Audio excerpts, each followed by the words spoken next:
नमस्कार।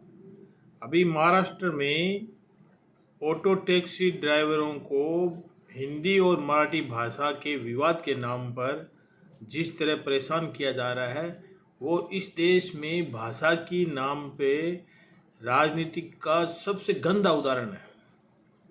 सबसे पहले मैं ये कहना चाहता हूँ कि मैं ना तो मराठी का विरोधी हूँ और ना ही महाराष्ट्र के लोगों का।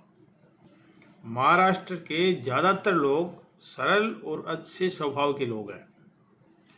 ये जो गेम खेल रहे हैं वो एक छोटे ग्रुप के लोग हैं जो अपनी राजनीतिक दुकानदारी चलाने के लिए कर रहे हैं। व्यर्थ में मराठी भाषा और महाराष्ट्र के लोगों को बदनाम कर रहे हैं।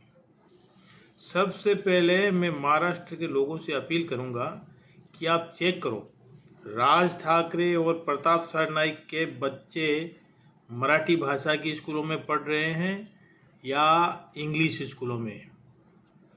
भाषा के मामले में तमिलनाडु के लोगों को सबसे रिजिड माना जाता है। तमिल लोग हिंदी में बात करने पे जवाब नहीं देते, लेकिन वहाँ पर भी ये ज़बरदस्ती नहीं है कि तुमको तमिल सीखनी पड़ेगी। ये प्रताप सरनाईक है कौन? शिंदे गुट का एक नेता है।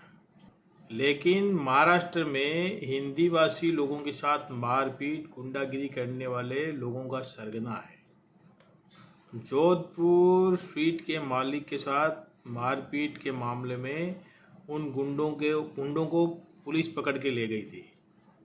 तब ये आदमी सबसे पहले थाने में पहुंचा, उन गुंडों को छुड़वाया और पुलिस से केस रफा दफा करवाया।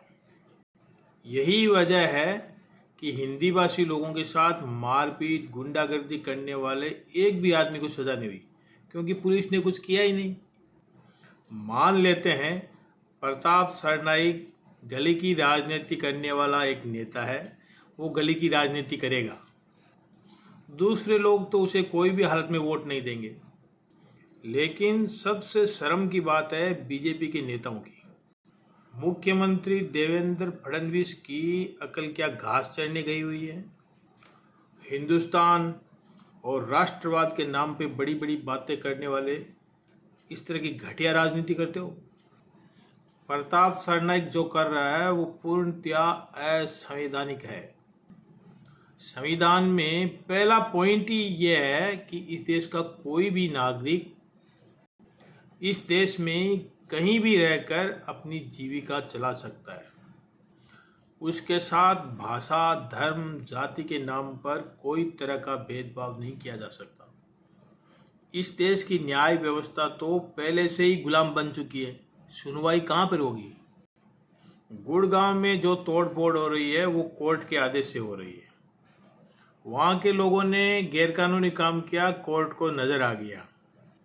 महाराष्ट्र में राज ठाकरे, प्रताप सरनाईक जैसे लोग संविधान की धज्जियां उड़ा रहे हैं, कोर्ट को नजर नहीं आ रहा। गुड़गांव में बुलडोजर बेधड़क इसलिए चल रहा है कि सामने छोटे मोटे व्यापारी हैं, हाथ जोड़कर बोलते हैं बाबूजी, सर। इधर राज ठाकरे के गुंडों को इसलिए अंदर नहीं किया जा रहा है क्योंकि वो 5 मिनट में पूरी मुंबई को जला सकते हैं।